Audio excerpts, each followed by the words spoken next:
एक एक आदमी जितना मोदी का भक्त यहाँ बैठा है, बीजेपी का वोटर, अपने दिल पर हाथ रखो और बताओ, वोट बिहार का तो फैक्ट्री बिहार में लगना चाहिए कि गुजरात में लगना चाहिए? जोर से बोलो, फैक्ट्री बिहार में कि गुजरात में? फैक्ट्री बिहार में कि गुजरात में? आप सभी को मेरा नमस्कार, आदाब, अस्सलाम वालेकुम। मेरा नाम है शमशुल आरफिन और आप देख रहे हैं जन स्वराज टीवी। लास्ट के 2 एपिसोड में हम लोगों ने चैट जीपीटी से बात किया और समझने की कोशिश की कि बिहार में अगर जन स्वराज आएगा, 5 चीज हो जाएगा, वादा जो कर रहा है, तो बिहार में इसको इम्प्लीमेंट करना पॉसिबल है कि नहीं। उसके बाद हम लोगों ने बात की कि शराबबंदी से बिहार को कितना फायदा हो रहा है, कितना नुकसान हो रहा है, शराबबंदी रहनी चाहिए, हटानी चाहिए। आज हम लोग जो टॉपिक लेकर बैठे हैं वो ये है कि बिहार में जो पलायन है, पलायन की बात कर रहे हैं जो हम लोग, तो पलायन कितनी बड़ी समस्या है बिहार के लिए और इससे कितना नुकसान हो रहा है, कितना फायदा हो रहा है, क्या पक्ष है, क्या विपक्ष है, कौन क्या बोल रहे हैं, सब एक बार समझने की कोशिश करेंगे। आर्थिक नुकसान कितना है बिहार में, इससे कितना डेवलपमेंट हो सकता है, कितना फायदा हो सकता है, ये सब एक बार हम लोग देखेंगे कि पलायन के बारे में चैट जीपीटी क्या बोलता है। सबसे पहला पॉइंट है, पलायन की स्थिति बिहार में कितनी बड़ी समस्या है। लगभग 50 लाख से अधिक लोग हर साल काम करने की तलाश में बिहार से बाहर जाते हैं। देश में सबसे ज्यादा माइग्रेशन रेट बिहार, उत्तर प्रदेश और झारखंड में है। हर जिले से हजारों युवा दिल्ली, मुंबई, पंजाब, गुजरात, हरियाणा, बेंगलुरु जैसे शहर में जाते हैं।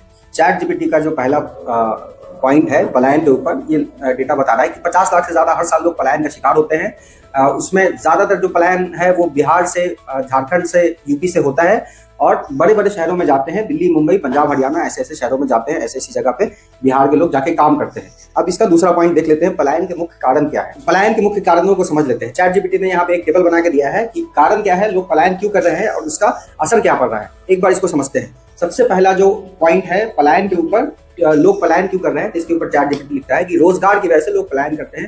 ज्यादातर लोगों के पास ये ऑप्शन नहीं होता है कि बिहार में रह के वो नौकरी कर सके, छोटा मोटा बिजनेस कर सके, अपना कारोबार चला सके, तो मजबूरी में उनको रोजगार के लिए बिहार से बाहर जाना ही पड़ता है। और इसमें क्या लिखा है, बिहार में फैक्ट्री, उद्योग या बड़े कॉर्पोरेट संस्थानों में भारी कमी है, जिसकी वजह से रोजगार के लिए लोगों को बाहर जाना पड़ता है। ठीक बात है। दूसरा पॉइंट देखते हैं, शिक्षा की गुणवत्ता की वजह से भी बिहार के लोगों को पढ़ने के लिए भी बिहार से बाहर जाना पड़ता है। हम लोगों ने देखा होगा, सुना होगा कि जब कोचिंग की बात आती है तो लोग कोटा जाते हैं पढ़ने के लिए। जब अच्छे अच्छे कॉलेजेस की बात आती है तो लोग बड़े बड़े शहर में जाते हैं। एजुकेशन का सिस्टम भी बहुत ज्यादा बिहार में अच्छा नहीं है। डिग्रियां जो 3 साल में, 4 साल में मिलनी चाहिए थी, वो 5 साल में, 7 साल में मिलती है। एग्जाम कैंसिल हो जाते हैं, पेपर लीक हो जाता है और भी अलग अलग चीजें होती है। शिक्षा की व्यवस्था बिहार में बहुत ज्यादा दुरुस्त नहीं है। इसमें क्या लिखा है, उच्च गुणवत्ता वाली शिक्षा के लिए विद्यार्थी बाहर जाते हैं। ठीक बात है। तीसरे पॉइंट को ठीक से समझते हैं, कृषि पर निर्भरता। 70% से ज्यादा आबादी कृषि पर निर्भर है, लेकिन खेती लाभदायक बिहार में नहीं है। किसानों की हालत बिहार में यह है कि उनके पास छोटे मोटे खेत हैं।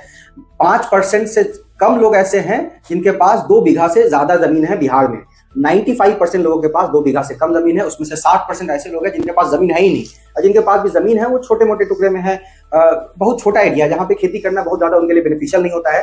वो बस अपने घर परिवार का खाना पेट भर लेते हैं, खाने का जुगाड़ हो जाता है उस खेत से, बाकी कमाई कुछ नहीं हो पाती है। यही किसान बिहार से जब पंजाब जाते हैं, हरियाणा जाते हैं, तो वहां पे प्रॉफिटेबल खेती करते हैं, उनसे पैसा आता है और बड़े बड़े महल और ट्रैक्टर और लग्जरिया गाड़ी खरीद सकते हैं। लेकिन बिहार के किसानों की अगर बात समझी जाए, वो अपना पेट भी नहीं पाल पाते हैं, अपनी फैमिली भी नहीं पाल पाते। चौथा पॉइंट में क्या लिखा है, बैंकिंग सिस्टम की कमजोरी, सीडी रेशियो ब्रैकेट में लिखा है। सीडी रेशियो के ऊपर हम लोगों ने पहले भी बात की है, इसमें भी समझ लेते हैं। बिहार का सीडी रेशियो सिर्फ 40 से 45% है, जबकि राष्ट्रीय औसत जो है वो 75% से 80% के आसपास है। और किसी राज्यों का देखें तो 200%, 300% भी है, लेकिन बिहार का सीडी रेशियो क्या है, 40 से 45%। एमएसएमई को लोन भी नहीं मिलता है। 5वां पॉइंट अब देखते हैं, सरकारी उदासीनता। इसमें क्या लिखा है, पिछले कई दशकों से बिहार को आर्थिक नीति में पिछड़ा रखा गया है। पिछले कई सालों से बिहार में वो इन्वेस्टमेंट नहीं हो पाया जो होनी चाहिए थी। बिहार में जो फैक्ट्रियां लगनी चाहिए थी वो सब चीजों पर काम नहीं हो पाया।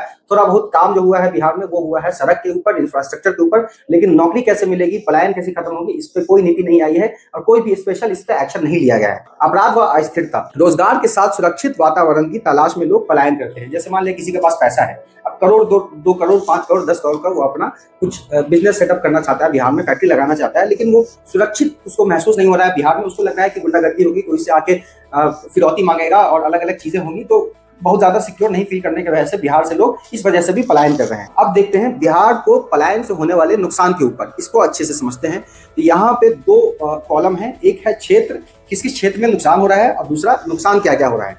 ठीक है, इसको समझते हैं। सबसे पहला है आर्थिक नुकसान। आर्थिक नुकसान में क्या हो रहा है, बिहार से मेहनत, श्रम और टैलेंट बाहर जा रहा है, इनका उपयोग राज्य में हो सकता था। देखते हैं सामाजिक क्षेत्र में क्या नुकसान हो रहा है।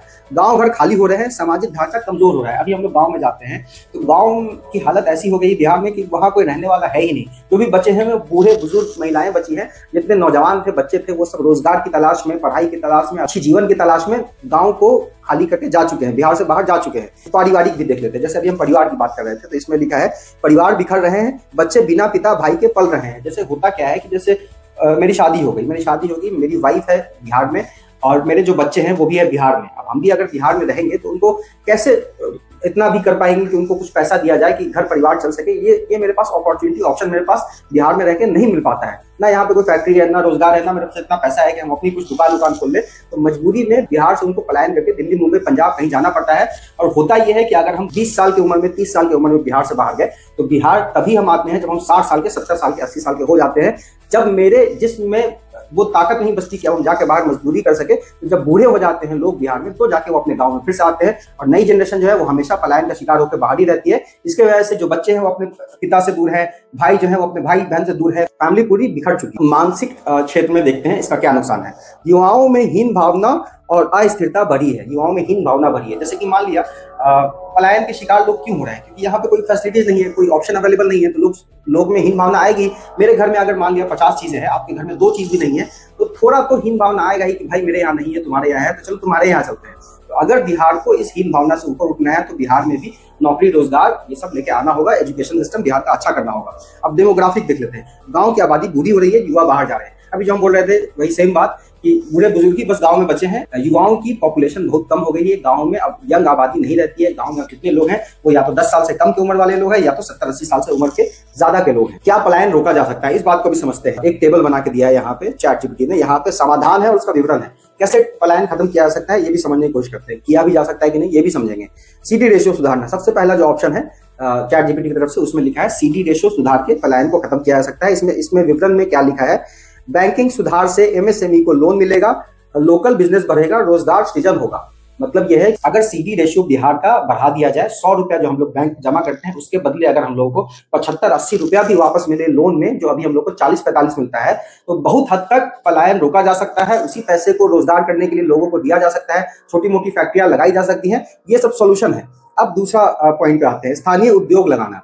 स्थानीय उद्योग लगाना भी एक सोल्यूशन है। टेक्सटाइल, फूड प्रोसेसिंग, हैंडलूम जैसे क्षेत्र में स्थानीय उद्योग लगाए जा सकते हैं। बहुत सारे लोग बोलते हैं कि बिहार में फैक्ट्री इसलिए नहीं लगती है कि बिहार लैंड लॉक्ड है, बिहार के पास कोई समुद्र नहीं है, आसपास समुद्र तट नहीं है, इसके वजह से अब टेक्नोलॉजी की वजह से बिहार में भी अलग अलग तरह की फैक्ट्रीज लग सकती है, IT पार्क बन सकती है, वो भी पलायन खत्म करने में मदद करेगा। तो तीसरा पॉइंट है शिक्षा सुधार। शिक्षा सुधार की जाए तो भी पलायन कम हो सकता है। तकनीकी और व्यावसायिक शिक्षा संस्थान खोले जाए ताकि बाहर ना जाना पड़े। चौथे पॉइंट पे आते हैं, इंफ्रास्ट्रक्चर डेवलपमेंट। अच्छी सड़क, बिजली, इंटरनेट से निवेशक आकर्षित होंगे। मतलब कि अगर फैसिलिटीज अच्छी दी जाए बिहार में ही, क्योर सेफ फील कराया जाए, जो भी कंपनी लगाना चाहते हैं यहाँ पे उनको फैसिलिटीज अच्छी दी जाए तो यहाँ पे भी आके फैक्ट्री लगा सकते हैं। ऐसा कुछ नहीं है कि बिहार के पास जमीन नहीं है और बिहार में यहाँ पे फैक्ट्री नहीं लगाई जा सकती, लेकिन अगर वो सेफ फील करेंगे तभी जाके ये हो सकता है। अब जो आखिरी पॉइंट इसमें लिखा है, जन स्वराज मॉडल जैसे आंदोलन। जन स्वराज जिन बातों पर बात कर रहा है उन सब बातों को भी अगर समझा जाए, कोशिश की जाए इंप्लीमेंट करने का, तो शायद पलायन रुक सकता है। जनता से जुड़ी योजनाएं, नीतिगत सुधार और जवाबदेही से बदलाव संभव है। ChatGPT से आगे बात करते हैं, देखते हैं इसी बारे में ChatGPT और क्या कह रहा है। CD रेशियो सुधार से क्या हो सकता है, सिर्फ CD रेशियो की यहाँ पे भी बात कर रहा है ChatGPT। सिर्फ इससे समझते हैं कि सिर्फ CD रेशियो भी सुधर जाए तो बिहार में कितना फायदा हो सकता है। बिहार का CD रेशियो अभी 40 से 45% है।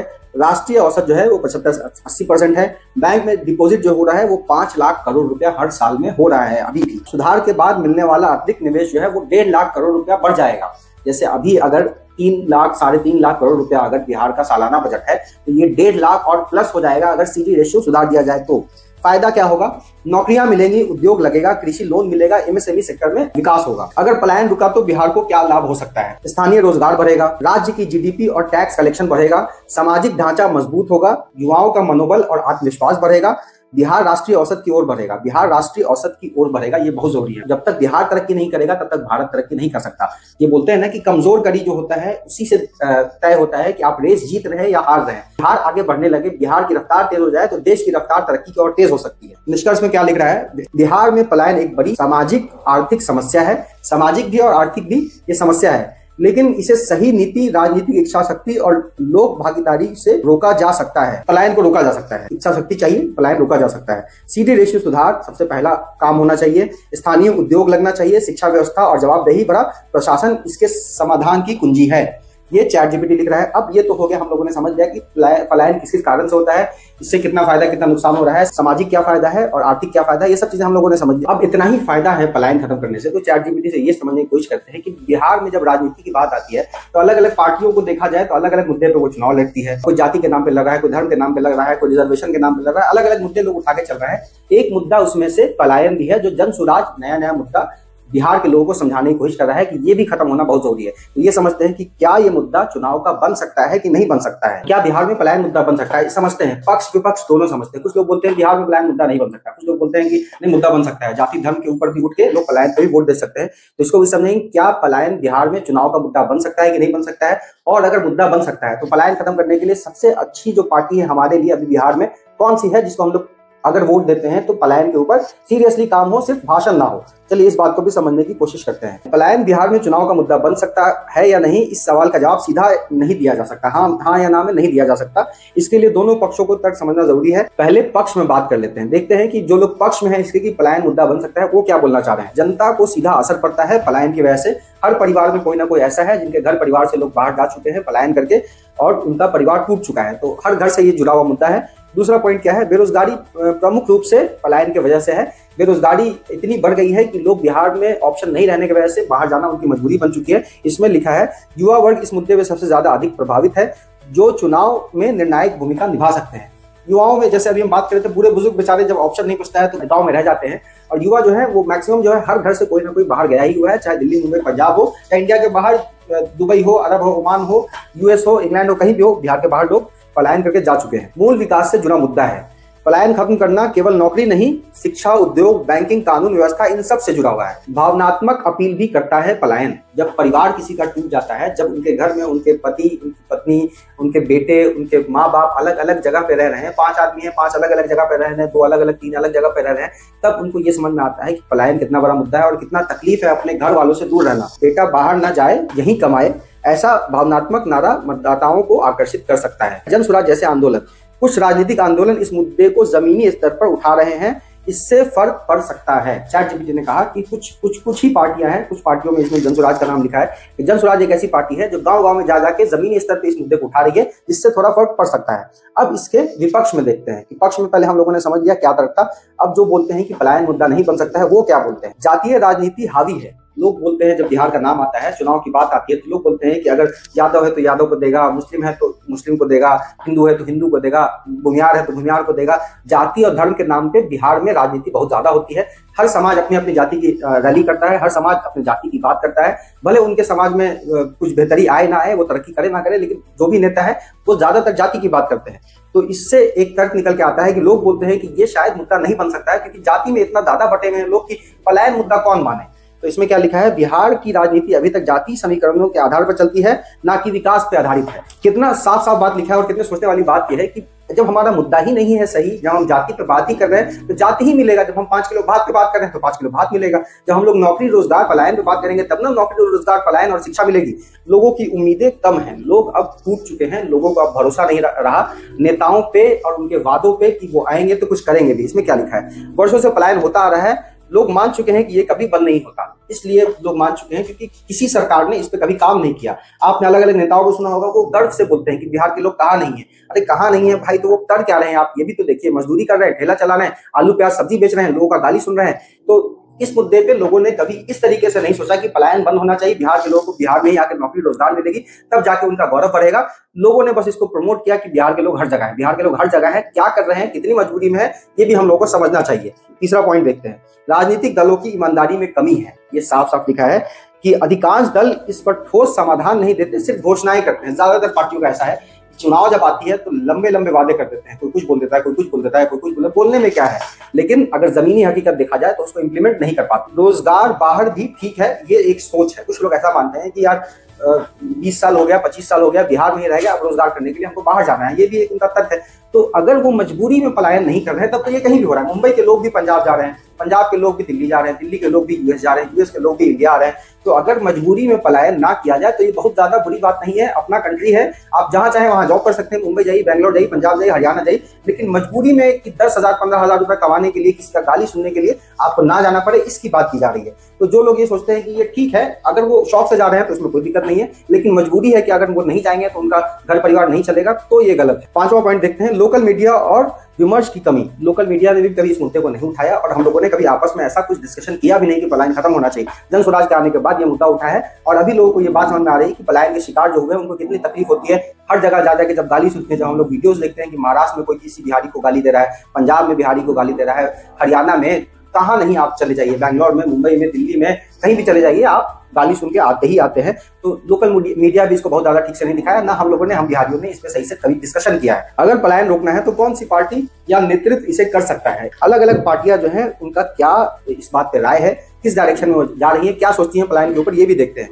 सबसे पहले जन स्वराज की बात करेंगे। स्थिति क्या है? अब तक पलायन में सबसे स्पष्ट नीति आधारित और जमीनी मुद्दा बनाकर उठाने वाला एकमात्र आंदोलन है जन स्वराज, जो सीडी रेशियो पे भी बात करता है, एमएसएमई शिक्षा में सुधार की ठोस बातें करता है, प्लान के साथ बात करता है। अब बीजेपी जेडीयू देख लेते हैं, इंडिया गठबंधन जिसको बोलते हैं, सत्ता में रहकर 15+ सालों में कोई स्थायी बदलाव नहीं ला सके। इंफ्रास्ट्रक्चर बेहतर हुआ लेकिन रोजगार नहीं। एकदम साफ साफ बात लिखा है, जो हम लोगों को भी लगता है, हम बिहार में रहते हैं, फील करते हैं इस बात को कि 15 साल से ज्यादा, 2004-5 से ही नीतीश कुमार सत्ता में है, 19-20 साल के आसपास हो गया। इतने साल से नीतीश कुमार यहाँ पे सरकार चला रहे हैं, लेकिन कभी उन्होंने पलायन के ऊपर कोई काम नहीं किया। थोड़ा बहुत इंफ्रास्ट्रक्चर पे काम किया, थोड़ा बहुत सड़क पे काम किया, थोड़ा बहुत बिजली पे काम किया, जो कि है। अब हम लोग बात कर रहे हैं कि शिक्षा, रोजगार और पलायन भी खत्म होना चाहिए। आरजेडी और कांग्रेस को देख लेते हैं। अगर इंडिया गठबंधन की बात करें तो आरजेडी ने पहले शासन में इस मुद्दे पर बहुत कम ध्यान दिया। नई पीढ़ी से उम्मीद है लेकिन नीति स्पष्ट नहीं है। अब लोग, बिहार के लोग क्या करें, मजबूर है, उम्मीद ही कर सकते हैं, मतलब कुछ उनको मिल तो नहीं रहा है। आरजेडी की भी वही हालत है जो जेडीयू की है। जेडीयू भी 20 साल के आसपास रही, आरजेडी अभी देखा जाए तो 15 साल के आसपास वो भी रही। जब वो सत्ता में थी तो उसने कभी पलायन के ऊपर कोई मुद्दा नहीं उठाया, कोई ठोस काम नहीं किया, सिर्फ जाके भाषण देने का काम करते हैं। चैट जीपीटी लिख रहा है कि आगे आने वाली जनरेशन से उम्मीद है, लेकिन अगर पर्सनली पूछा जाए तो कोई उम्मीद नहीं है।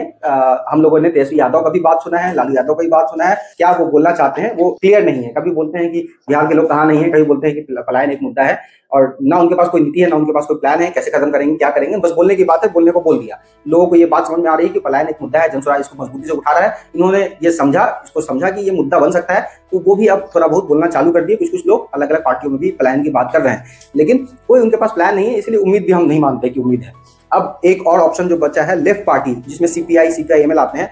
किसान मजदूर आंदोलन के पक्षधर हैं, लेकिन पलायन और व्यवहारिक नीति की कमी है। तो अभी इन तीनों में, चारों में जो एक ऑप्शन दिखा हमको, जो इस पे काम कर सकता है, जिसके पास नीति है, जिसके पास प्लान है, जो इसको एग्जीक्यूट करने में इंटरेस्टेड है, जो इसकी बात करता है खुल के, जो जमीन पे जाके लोगों को बताता है कि कैसे खत्म किया जा सकता है, वो अभी निकल के जो आ रहा है वो जन स्वराज पार्टी है। पलायन को चुनावी मुद्दा बनाया जा सकता है, लेकिन इसके लिए जनता में जागरूकता, राजनीतिक इच्छा शक्ति और साफ नीति जरूरी है। पलायन को मुद्दा बनाया जा सकता है, लेकिन कुछ कंडीशन चैट जीपीटी में बताए। अगर कोई पार्टी या आंदोलन इस मुद्दे पर गहराई से समझता और समाधान प्रस्तुत करता है, जनता का समर्थन पा सकता है। ये साफ साफ बात है कि जनता के लिए ये एक बड़ा मुद्दा है। अगर कोई एक पार्टी अच्छे से इस मुद्दे को उठाता है, उसमें नीति बनाता है, बताता है कि हम कैसे काम करेंगे, कैसे खत्म करेंगे, तो जनता का समर्थन उस पार्टी को मिल सकता है। जन स्वराज इस दिशा में अभी सबसे सक्रिय और केंद्रित प्रयास कर रही है। एक बार और इसको पढ़ा जाए, जन स्वराज इस दिशा में अभी सबसे सक्रिय और केंद्रित प्रयास कर रही है। ये बात तो हो गया, ये सब चीजें समझ में आ गई कि भाई पलायन मुद्दा बन सकता है कि नहीं चुनाव का। तर्क भी देख लिया, जो इनके पोजीशन में थे वो भी देख लिया। ये भी समझ लिया कि प्लान से क्या क्या नुकसान हो रहा है, फायदा हो रहा है, आर्थिक नुकसान, हर तरह की बातें समझ ली। अब हम एक और बात इससे चैट जीपीटी से समझना चाहते हैं, बिहार का फायदा किस चीज में है, और अगर फायदा हमको समझ में आ गया कि पलायन रोकने पे है तो उसके लिए किसको हमको वोट देना चाहिए, और अगर हमको ये फायदा समझ में आया कि भाई जैसे चल रहा है वैसे ही चलते रहना चाहिए, तो उसके लिए हमको किस पार्टी को वोट करना चाहिए, ये हम समझने की कोशिश करते हैं। सबसे पहला पॉइंट चैट जीपीटी में लिखा है, बिहार का दीर्घकालिक और स्थायी फायदा पलायन को खत्म करने में है, ना कि जैसा चल रहा है वैसे चलने देने में। ये एकदम एक सिंपल शॉर्ट सेंटेंस में चैट जीपीटी ने समझाया कि पलायन खत्म करने में ही फायदा है, जैसा चल रहा है वैसा चलने में तो फायदा नहीं है। चैट जीपीटी ने एक चार्ट बना कर दिया, इसको देखेंगे तो दो पहलू है, एक बोल रहा है कि पलायन जारी रहना चाहिए, एक बोल रहा है कि पलायन खत्म होना चाहिए। तो रोजगार के, अगर रोजगार पे बात करें तो सबसे पहला क्या है, पलायन जारी रहे जो पक्ष है, जो बोल रहा है, उसका क्या तर्क है। लोग बाहर काम करते हैं, अस्थायी राहत है, मतलब कि अगर उनके पास कोई ऑप्शन नहीं है तो वो बाहर जाके भी नौकरी रोजगार कर रहे हैं, अपने घर परिवार को चला रहे हैं, बहुत ज्यादा उनको फर्क नहीं पड़ रहा है। दूसरा जो चाहते हैं पलायन खत्म, उनका क्या कहना है, स्थानीय स्थायी रोजगार परिवार के साथ जीवन, मतलब कि जहां पे हैं वो वहीं पे रोजगार कर सकते हैं और अपने परिवार के साथ जीवन बिता सकते हैं। आर्थिक विकास की बात की जाए, बाहर के राज्यों की अर्थव्यवस्था मजबूत होती है, मतलब काम कर रहे हैं बिहार के लोग, लेकिन मजबूत हो रहा है गुजरात, काम कर रहे हैं बिहार के लोग, मजबूत हो रहा है बंगाल, मजबूत हो रहा है पंजाब, लेकिन बाहर का ही तरक्की हो रहा है, बिहार को इससे बहुत ज्यादा फायदा नहीं है। वहीं दूसरे कॉलम में देखा जाए तो बिहार की अर्थव्यवस्था और बाजार मजबूत होता है। ये साफ साफ बात है कि अगर हम लोगों को यहीं पे रोजगार मिलेगा, यहीं पे फैक्ट्री लग जाएगी, तो बिहार के लोग की व्यवस्था बदलेगी, आर्थिक स्थिति हम लोगों की मजबूत होगी। अब इस पे तीसरे पॉइंट में बात करते हैं, परिवार और समाज पे क्या इम्पैक्ट पड़ता है पलायन होने की वजह से और पलायन नहीं होने की वजह से। परिवार बिखरते हैं, बच्चों की परवरिश प्रभावित, मतलब अगर मान लिया कि बचपन में ही मेरे फैमिली वाले अगर पलायन करके, मेरे फादर अगर पलायन करके बाहर चले गए, बिहार से बाहर चले गए, तो परवरिश भी मेरी वैसी नहीं हो पाएगी जो एक पेरेंट्स के साथ होनी चाहिए थी, और वैसी शिक्षा वैसी रोजगार भी यहाँ पे अवेलेबल नहीं है कि वो यहाँ पे हमारे साथ रह सके। और वहीं दूसरा पक्ष देखा जाए तो सामाजिक ढांचा मजबूत होगा, बच्चों को मार्गदर्शन मिलता है। गांव शहर पे क्या इम्पैक्ट पड़ता है पलायन का, ये भी देखते हैं। गांव खाली हो गए, शहरों में जनसंख्या असंतुलित हो रही है। शहरों की जनसंख्या बहुत ज्यादा बढ़ गई है, गांव खाली हो गए हैं, सिर्फ बूढ़े बुजुर्ग बच्चे हैं। वहां पे जो भी युवा थे वो सब बिहार के बाहर जा चुके हैं या फिर बड़े बड़े शहरों में वो पलायन कर चुके हैं। अब वही दूसरी तरफ देखा जाए तो संतुलित विकास होगा, गांव का भी होगा, शहर का भी होगा, क्योंकि फैक्ट्री जो है वो सिर्फ शहर में नहीं लगेगी, जहां पे जमीन है, जहां पे जगह है, जहां पे लोग है वहां पे लगेगी, गांव में भी लगेगी, तो स्थानीय लोग भी अपने जगह पे ही नौकरी रोजगार देख सकते हैं, ऑप्शन उनके पास अवेलेबल रहेगा। और जो है डेवलपमेंट जो है वो सिर्फ गांव का नहीं, शहर का नहीं, दोनों का संतुलित होगा। नौजवानों का मनोबल पे क्या इम्पैक्ट पड़ता है उसका ये भी देखते हैं। हीन भावना, पहचान का संकट, आपने कई वीडियो देखा होगा कि बिहार के लोग जो भी बिहार से बाहर दिल्ली, मुंबई, पंजाब, हरियाणा में मिलते हैं तो कुछ लोग वीडियोस बनाते दिखते हैं कि भैया आप बिहार के हैं तो बिहार में नौकरी रोजगार क्यों नहीं करते, हमारे स्टेट में क्यों आ गए हैं। ये हीन भावना की नजर से दूसरे स्टेट के लोग देखते हैं, उनको लगता है कि बिहार गरीब है, पिछड़ा है और यहाँ पे कुछ करने के लिए नहीं है, तो वो अपना घर छोड़ के हमारे घर में आ गए हैं। आप ही सोचिए, आप अपना घर छोड़ के अगर किसी दूसरे घर में जिंदगी बिताने के लिए चले जाए तो वो भी तो परेशान होगा कि भाई तुम अपने घर में क्यों नहीं रहते हो, अपना घर क्यों नहीं ठीक करते हो। एक हीन भावना इससे पनपती है और पहचान का संकट होता है। लोग अपनी पहचान नहीं बताना चाहते, लोग ये बताना नहीं चाहते कि हम बिहार के हैं, बिहारी हैं। बिहारी सुनने में उनको शर्म आता है क्योंकि इसको गाली के तरीके से यूज किया जाता है बाहर अगर जाए। वहीं दूसरी तरफ देखा जाए तो आत्मविश्वास बढ़ेगा, अगर बिहार में ही नौकरी रोजगार मिल गए तो आत्मविश्वास भी बढ़ेगा और पहचान का भी गौरव होगा। हम लोग खुल के बोल पाएंगे कि हम बिहार से हैं भाई और मेरे बिहार में, मेरे राज्य में ये सब चीजें हैं। जैसे लोग अलग अलग अपने अपने राज्य की तारीफ करते हैं कि भैया गुजरात में विकास हो गया, बुलेट ट्रेन चल गया, वैसे हम लोग भी बिहार के बारे में बता सकेंगे कि भाई हमारे बिहार में भी इतनी बड़ी बड़ी फैक्ट्रीज है और हम लोग भी धीरे धीरे करके तरक्की कर रहे हैं और जल्द आपके साथ आएंगे। अगर ये हमारे में कॉन्फिडेंस आ गया तो हम लोग भी प्राउडली बोल पाएंगे कि हाँ हम लोग बिहार से हैं। राजनीति पर इसका क्या असर है? राजनीति देखा जाए तो जाति आधारित राजनीति का बोलबाला है अभी बिहार में। अभी देखा जाए तो कोई भी पार्टी जो है वो अपनी जातियों की रैली करती है, गांधी मैदान में आए दिन जातियों की सभा होती है, जातियों की रैली होती है, कोई भी मुद्दे की बात नहीं करता है। वहीं दूसरी तरफ देखा जाए तो विकास आधारित राजनीति को बल मिलेगा, मतलब अगर कोई फैक्ट्री रोजगार लेके आ रहा है तो ओवरऑल डेवलपमेंट जो है वो बिहार का होगा, लोग विकास की बात करेंगे ना कि जात की बात करेंगे। अब राज्य का टैक्स और जीडीपी पे क्या इंपैक्ट पड़ेगा इन दोनों के वजह से, ये भी एक बार देख लिया जाए। बाहर कमाया पैसा वहीं खर्च हो जाता है, ज्यादातर जो पैसा है जो हम कमा रहे हैं, अगर मान लिया हम मजबूरी में बिहार से बाहर पलायन करके गए, मेरी सैलरी अगर 10,000 15,000 के आसपास ही है तो 2 से 3,000 रुपया मेरा रेंट हो जाएगा, 2-3 हजार रुपया मेरा खाने का हो जाएगा, थोड़ा सा ट्रैवलिंग का, थोड़ा सा कुछ खरीदने का एक्सपेंसेस, शर्ट पैंट जो भी सामग्री खरीदने का, वो सब चीज ज्यादातर जो मेरा खर्च है वो वहीं पे हो जाएगा। और घर पे हम परिवार पे कितना भेजेंगे, 2,000 3,000 5,000, तो ज्यादातर पैसा जो है वो बिहार के बाहर खर्च हो रहा है। बिहार का इसमें बहुत ज्यादा कुछ फायदा नहीं है। और वहीं अगर देखा जाए दूसरे पक्ष को तो राज्य में निवेश बढ़ेगा, राज्य का पैसा हम लोग राज्य में ही खर्च कर पाएंगे और टैक्स कलेक्शन बढ़ेगा। अगर कुछ चीजें बढ़ेंगी, फैक्ट्री लगेगी, सामान बिकेगी, तो टैक्स जो उससे आने वाला है वो भी बिहार के पास ज्यादा आएगा। अब हम लोग इसको क्लोज करते हैं, एक बार फाइनल कंक्लूजन देख लेते हैं, निष्कर्ष क्या आया। सबसे पहला लाइन जो बोल्ड करके चैट जीपीटी लिख रहा है, जैसा चल रहा है वैसे ही चलने देना, मतलब बिहार को गरीबी, पलायन, पिछड़ेपन में बनाए रखना। एकदम साफ साफ बात है कि ये दोनों पक्ष जो है कि पलायन खत्म होना चाहिए कि नहीं खत्म होना चाहिए। तो चैट जीपीटी बता रहा है कि अगर पलायन नहीं खत्म किया गया, जैसा चल रहा है वैसे ही चलने दिया गया, ये हम आपके ही हाथ में है भाई। कौन करेगा इसको खत्म, कैसे ये खत्म होगा? अगर मान लिया पॉलिटिकल पार्टी के हाथ में है तो पॉलिटिकल पार्टी को जिताएगा कौन, उसको वोट कौन देगा, उसके लिए मेहनत कौन करेगा, ये मैसेज कौन पहुंचाएगा कि ये जरूरी है? सीधी सीधी बात है कि जैसे चल रहा है वैसे चलने देने का मतलब यह है कि बिहार को गरीबी में बनाए रखना और पिछड़ेपन एक्सेप्ट कर लेना कि भैया बिहार नहीं सुधर सकता है, इस बात को मान लेना। तो इसके लिए हम लोगों को कुछ ना कुछ करना पड़ेगा। तो आगे लिखता है चैट जीपीटी, जबकि पलायन खत्म करना मतलब है बिहार को आत्मनिर्भर, सक्षम और विकसित बनाना। दोनों में एकदम साफ साफ कंपैरिजन किया गया है और साफ साफ डिफरेंस दिख रहा है कि पलायन खत्म किया जाए तो क्या होगा, पलायन चलता रहे ऐसे जैसे चल रहा है वैसे ही चलता रहे तो क्या होगा। बिहार का सबसे बड़ा संसाधन उसके लोग हैं, फिर से बिहार का सबसे बड़ा संसाधन उसके लोग हैं। अगर वही लोग बाहर चले जाएं तो बिहार सिर्फ जमीन और आंकड़ों का टुकड़ा रह जाएगा। बिहार मतलब क्या? बिहार मतलब तो बिहार के लोग, बिहार मतलब जमीन थोड़ी ना, बिहार मतलब आंकड़ा थोड़ी ना। बिहार मतलब वैसे लोग जो बिहार में रहकर काम करना चाहते हैं, बिहार को आगे बढ़ाना चाहते हैं। वैसे लोग ही जब बिहार में नहीं रहेंगे तो बिहार में आंकड़ों का क्या मतलब बन जाता है? कुछ नहीं। फिर वोट किसे देना चाहिए? अब ये फाइनल जो बात आया, वोट किसे देना चाहिए? उसे देना चाहिए जो पलायन को चुनावी मुद्दा बनाए, सिर्फ नारा ना दे, नीति के साथ समाधान भी दे। तो सीडी रेशियो, एमएसएमई उद्योग, शिक्षा सुधार जैसे ठोस मॉडल पे बात करे, पेश करे, जो जनता के साथ जमीनी स्तर पर जुड़ा हो, ना कि केवल चुनाव के समय दिखे। जनता के साथ जुड़ा होना चाहिए, उसको समस्या समझ में आनी चाहिए, अभी प्रेजेंट में क्या इश्यूज है वो समझ में आना चाहिए, ना कि पुरानी बातें करते रहें कि भैया हम जाति का विकास कर रहे हैं और धर्म को अपना बढ़ाएंगे और ये करेंगे वो करेंगे। उसके बजाय जो अभी प्रैक्टिकल इश्यूज है, जो अभी रियल सिनेरियोज है, जो अभी प्रेजेंट में इश्यू चल रहे हैं, उन पर बात किया जाए, जमीनी मुद्दा उठाया जाए, लोगों से बात करके कि आपका क्या समस्या है, इसका समाधान क्या होगा। अगर वैसी कोई पार्टी मिलती है तो उसको वोट किया जा सकता है। अभी के हालत में जन सुराज जैसे अभियान सबसे गंभीरता से पलायन को रोकने की दिशा में काम कर रहे हैं, जबकि पारंपरिक दल इस पर या तो मौन है या तो वादों तक ही सीमित है। साफ साफ बात है कि या तो वो मौन है, या तो पलायन के मुद्दे पे वो कुछ बोल नहीं रहे, या तो अगर बोल भी रहे हैं तो सिर्फ भाषण दे रहे हैं। उनके पास कोई प्लान नहीं है, कोई नीति नहीं है, कैसे करेंगे, क्या करेंगे, कुछ उनको समझ में नहीं आ रहा है। एक लाइन में अगर समझा जाए, इतनी सारी बातों को अगर एक लाइन में समझा जाए तो वो क्या होगा? बिहार का भविष्य पलायन खत्म करने में है और वोट उसे मिलना चाहिए जो उसे ईमानदारी से रोकना चाहता है, ना कि जो केवल वादा करता है। बिहार का जो फायदा है वो हम लोगों को एकदम साफ साफ समझ में आ गया। एकदम बॉटम लाइन जो लिखा है यहाँ पे, एक लाइन में ये समझ, बिहार का भविष्य पलायन खत्म करने में है और वोट वैसे पार्टी को दिया जाए जो इस पे काम करना चाहता है। तो हम बिहारियों को फायदा इसी में है। यही समझाने की हम कोशिश कर रहे थे कि बिहार में पलायन अगर खत्म हो गया तो बिहार का कितना फायदा हो सकता है, बिहार के लोगों का कितना फायदा हो सकता है। हम ये नहीं बोलते हैं कि आप किसी एक पर्टिकुलर पार्टी को वोट दीजिए। आप ये देखिए कि कौन सी पार्टी इस मुद्दे पे बात कर रही है, कौन सी पार्टी के पास इस मुद्दे पे काम करने के लिए प्लान रेडी है और एग्जीक्यूट करने की क्षमता भी है। बहुत बहुत शुक्रिया आप लोगों का हमारा चैनल देखने के लिए। जल्द मिलेंगे आपसे फिर इसी चैनल पे किसी नए टॉपिक के साथ। तब तक के लिए जय बिहार, जय जय बिहार।